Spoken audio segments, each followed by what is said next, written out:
Advocate रीमाताई Kharat काळे यांचा स्तुत्य उपक्रम जालन्यातील दिव्यांग मुलांसाठी उद्यानात मोफत प्रवेश, खेळणी आणि नाश्त्याची सोय। नगरसेविका ॲडव्होकेट रीमाताई खरात काळे यांचा हा सामाजिक आदर्श दिव्यांग बांधवांच्या चेहऱ्यावर फुलवले हसू। जालना शहरातील दिव्यांग बांधवांसाठी कौतुकास्पद उपक्रम।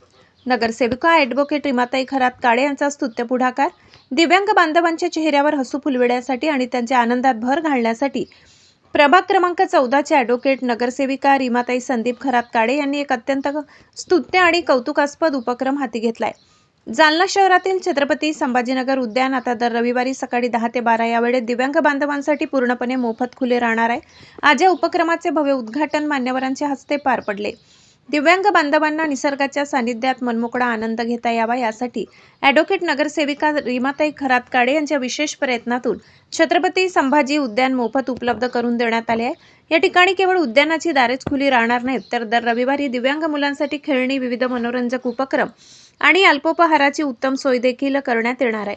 आज आयोजित करण्यात आलेल्या शानदार उद्घाटन सोहळ्यास माजी आमदार कैलास गोरंट्याल, महापौर वंदना मगरे, माजी नगराध्यक्ष संगीताताई गोरंट्याल, नगरसेवक तथा सभापती अशोक अण्णा पांगारकर, जीवन सले, संजय देठे कुलकर्णी आणि साळवे यांच्यासह जालना शहरातील नागरिक व दिव्यांग बांधव मोठ्या संख्येने उपस्थित होते।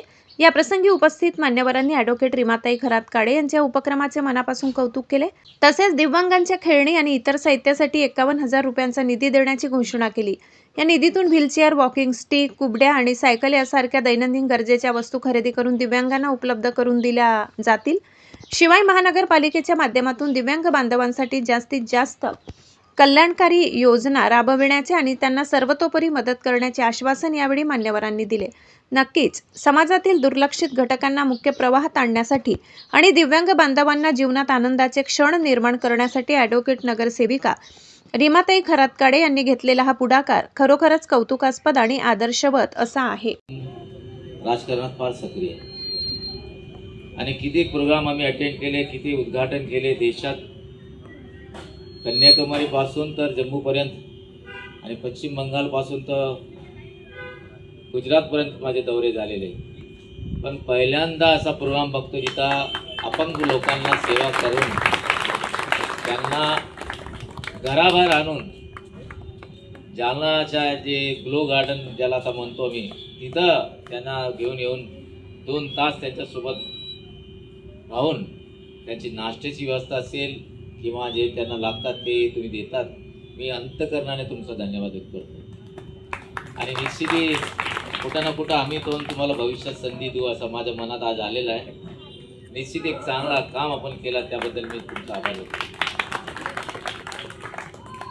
आज हा ग्लो गार्डन म्हणजे आता टेंडर झालेला आहे, ते आमचे कोण कॉन्ट्रॅक्टर असेल त्यांचाही धन्यवाद व्यक्त करतो की रीमाताईच्या बोलण्यावर आपण या हँडिकॅप लोकांना काही त्यांच्याकडून पैसे घेत नाही आणि त्यांना काही घेत नाही तेही म्हणा। काही एक दिवसाचा खर्च मला पण करून द्या, एखादा रविवार मला पण देऊ द्या, निश्चित जे खर्च लागेल मी ते करायला तयार आहे। आणि रीमाताईने सांगितलं की तिथं व्हीलचेअर आणखी काय काय लागतात तुम्ही मला ठरवा मॅडम, व्हीलचेअर असेल, मुलांना काही खेळण्याची काय दुसरे काय असेल काही असेल, म्हणजे इथं मेहरा आहे का कोण आपला नगर परिषद इकडे तिकडे हे मी देणार आणि हे मुलं आलं की त्यांना द्यायचं, गेल्यानंतर पुन्हा आपल्याकडे ठेवायचं, दुसऱ्या लोकांना द्यायचं नाही आणि पूर्ण कंट्रोल रीमाताईचं राहील। काय काय वाटतं तुम्हाला मला एक यादी करून द्या, ते व्हीलचेअर म्हटले ते आणून देतो, आणखी त्यापेक्षा काही असेल मला सांगा, म्हणजे या पोरांना 2 तासात काही कमी पडू देऊ नका, जे जे लागतं असेल ते आमची देण्याची तयारी आहे। मी मनापासून रीमाताईला धन्यवाद व्यक्त करतोय। तसंच जे शाळेचे शिक्षक असेल किंवा शिक्षिका असेल किंवा हे जे केअरटेकर आहे त्यांनाही मनापासून धन्यवाद देतो की तुम्ही अशा लोकांना सांभाळतात ज्याच्यावर देवाने अन्याय केलेला आहे आणि तुम्ही त्यांना सांभाळून, मी देव म्हणत नाही तुम्हाला, पण देवासारखे तुम्ही वागतात, त्याबद्दल मी तुमचाही आभार व्यक्त करतो आणि माझे 2 शब्द संपवतो। मी ॲडव्होकेट रीमा संदीप खरात काळे, नगरसेवक। ॲक्च्युली हे जे छत्रपती संभाजी महाराज उद्यान म्हणजेच आपलं मोतीबाग, तर इथे खूप छान सगळं डेव्हलप झालेलं आहे. आणि एवढं छान सगळं डेव्हलप झाल्यानंतर आणि जे काही सगळे एन्जॉय करतायत, मी बघत असते की सगळेजण खूप एन्जॉय करतात. तेव्हा एन्जॉय कोण करत नव्हतं, तर माझे दिव्यांग बंधू भगिनी एन्जॉय करत नव्हते आणि ते कुठंतरी मला रुखरुख वाटत होती. त्यामुळे मग माझे मिस्टर संदीप खरात म्हणाले की मग तू त्यांच्यासाठी का फ्री आपण करत नाही सगळं. आणि म्हणून मग आम्ही इथं दर रविवारी 10 ते 12 दिव्यांग व्यक्तींसाठी आपण बघितलं की इथं मूकबधीर आलेले आहेत, इथे दिव्यांग आलेले आहेत, इथे मतिमंदसुद्धा आलेले आहेत. अगदी 100% असतं अपंग असणारी माझी गौरी आहे, मोहम्मद आहे, असे अनेक जण आहेत की जे घराच्या बाहेरच कधी निघालेले नाही आहे. तर यांच्यासाठी जे आहे तर आपण 10 ते 12 टाईम इथं ठेवलेला आहे. आणि यांच्यासाठी नाश्त्याची व्यवस्था आपण दर रविवारी, आजपासून हा उद्घाटन झालेलं आहे, दर रविवारी हे कायमस्वरूपी असेल. आणि इथे नोंद होईल की कुणाला कशाची गरज आहे, कुणाला कुबड्या हव्यात, कुणाला कमोड चेअर हवेत, कुणाला वॉकर हवेत, अशी सगळी नोंद होईल. आणि मग याचं वाटप आमच्या ऑफिसवरून सगळ्यांना मिळेल. आणि जे अपंगांना हातावर घेऊन येतात अगदी 100% त्यांना आमच्याकडून आम्ही 500 रुपये देऊ.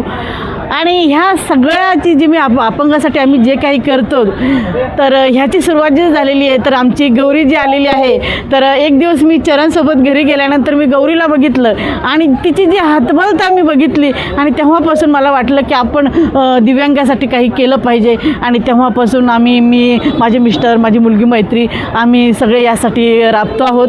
आणि यामध्ये सगळ्यात आज आनंदाचा क्षण हा आहे की आमचे गोरंटर साहेब, संगीता मॅडम साहेब आमच्या ह्या आल्या आणि यांनी पण अगदी भरभरून आम्हाला मदत करण्याचं ठरवलं. आणि ते आम्हाला 51,000 रुपये देणार आहे. म्हणजे मला एवढं छान वाटलं की कुठला दिव्यांग माणूस आता आमच्याकडून परत जाणार नाही. प्रत्येकाला साहित्य आम्ही उपलब्ध करू शकू, कारण ह्यांचा आनंद हा मी माझ्या आयुष्याचा जगण्याचा आनंद मानते.